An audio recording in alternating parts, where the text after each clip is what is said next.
ఇది ఇప్పుడు చెప్తాను చాలా చాలా అద్భుతమైన సినిమా. నిజంగా నేను మనస్ఫూర్తిగా చెప్తున్నా. ఇది మన ఇప్పుడున్న పరిస్థితులలో మన భారతీయులు ప్రతి ఒక్కరు కూడా మన రెండవ స్వతంత్ర పోరాటం మన ఇంట్లో మనం చేయాల్సినటువంటి అవసరం ఉంది అనేటువంటి ఒక అద్భుతమైనటువంటి సినిమా అండి ఇది. మన పోరాటం మనం చేసుకోవాలి, మన జీవితాన్ని మనం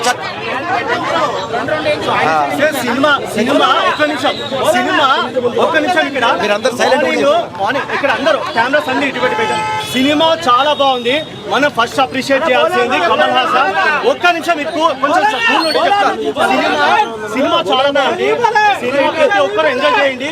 రివ్యూస్ కానీ రేటింగ్స్ కానీ ఎవరు నమ్మకండి. కల్కి అయితే ఏ విధంగా అయితే ఎంజాయ్ చేశారో భారతీయుడు 2 కూడా అలాగే ఎంజాయ్ చేయండి. ప్రతి సీను మనము యంగ్ జనరేషన్ యంగ్ హీరోస్ అందరినీ పక్కన పెట్టండి. ఫస్ట్ కమల్ హాసన్ గారిని అప్రిషియేట్ చేయాలా, రెండోది వచ్చి మనం శంకర్ గారి డైరెక్షన్ అప్రిషియేట్ చేయాలా. ఈ ఏజ్ లో ప్రతి సీన్ ప్రతి ఎమోషన్ సీన్ కానీ సెంటిమెంట్ కానీ మనకు వర్కౌట్ అయింది. తర్వాత మెయిన్ స్లోగా ఉందంటే ఎవడో చెప్పండి, మళ్ళీ ఇంకోసారి వచ్చి చూడమని చెప్పండి.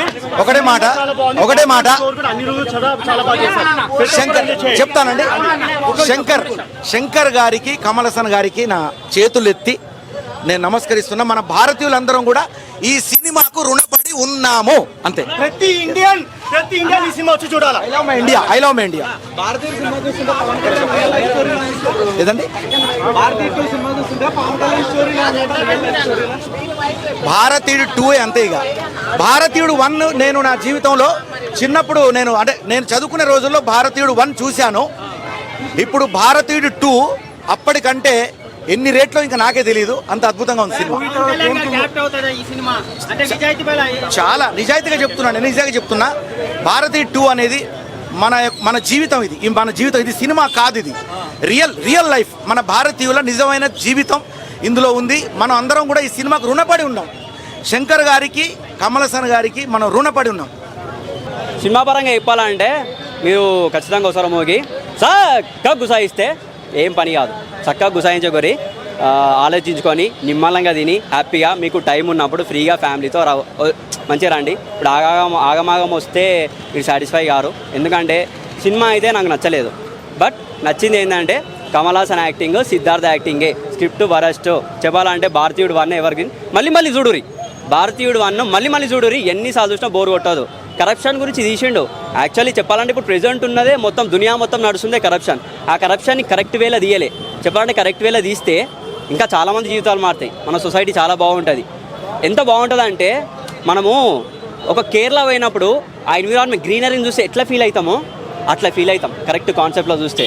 అండ్ చెప్పాలంటే అసలు సినిమా కాదు, భారతీయుడు 2 వరస్ట్. 1 అయితే ఎవరికి చూస్తే కమల్ హాసన్ సిద్ధార్థ్ గురించి వీళ్ళ యాక్టింగ్ గురించి చూడాలి.